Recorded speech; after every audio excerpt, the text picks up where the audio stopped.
সাথে আমি রয়েছি অঙ্কিতা। চোখ রাখছি এই মুহূর্তের গুরুত্বপূর্ণ খবরগুলির দিকে।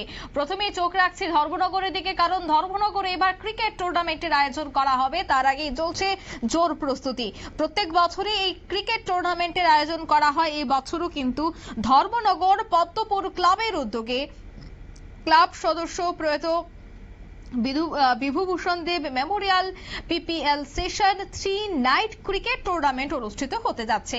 ক্লাবের প্রত সদস্য বিভূভূষণ দেবের প্রতি শ্রদ্ধা জানিয়ে এবং তাদের পরিবারের সহযোগিতায় এই প্রতিযোগিতার আয়োজন করা হয়। এ নিয়ে গতকাল সন্ধ্যায় পদ্মপুর ক্লাবে এক সাংবাদিক সম্মেলনের আয়োজন করা হয়। সেখানে উপস্থিত ছিলেন ক্লাবের সভাপতি প্রিয়তোষ নাথ, সম্পাদক শ্যামল নাথ, ক্লাব চেয়ারম্যান ঋষিকেশ নাথ সহ অন্যান্যরা। এই প্রস্তুতি নিয়ে কি বলছেন উদ্যোক্তারা, শোনাচ্ছি।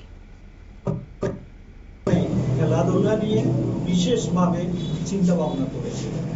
এই চিন্তা ভাবনা আগে যেমন ব্যাডমিন্টন করতো, এই চিন্তা ভাবনার সঙ্গী হিসাবে 3 বছর থেকে শুরু হয়েছে late Bibhubhushan Deb Memorial cricket tournament.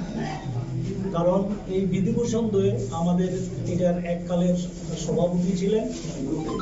Padmapur ক্লাবের পক্ষ থেকে তাকে সম্মান জানানোর জন্য, তার পদ্মপুর ক্লাবের প্রতি তার যে একটা বিশেষ অবদান ছিল তাকে স্মরণে রাখার জন্য তাদের পরিবারের 7 জনই এবং আমরা সবাই পদ্মপুর ক্লাবের সব মেম্বারটা মিলে এই টুর্নামেন্টকে খুব সুন্দর উচ্চাঙ্গ পর্যায়ে নিয়ে যাওয়ার জন্য বিশেষভাবে আমরা চেষ্টা করব এবং সেই সঙ্গে এই চেষ্টার ক্ষেত্রে আপনাদের অবদান, আপনাদের সহযোগিতা আমরা কামনা করি।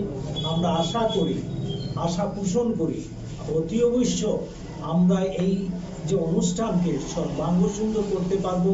সেই জন্য আপনাদের সবাইকে আমন্ত্রণ জানাচ্ছি, আপনাদের ধন্যবাদ জানাচ্ছি। নমস্কার। আপনারা শুনলেন উদ্যোক্তাদের বক্তব্য এবং এই ক্রিকেট টুর্নামেন্টকে কেন্দ্র করে সেই এলাকার যারা ক্রীড়াপ্রেমিকরা রয়েছে তাদের মধ্যেও এখন উৎসাহ বাড়তে শুরু করেছে। তবে এই ক্রিকেট টুর্নামেন্ট শুরু হচ্ছে 8 এপ্রিল থেকে, এমনটাই কিন্তু জানালেন উদ্যোক্তারা।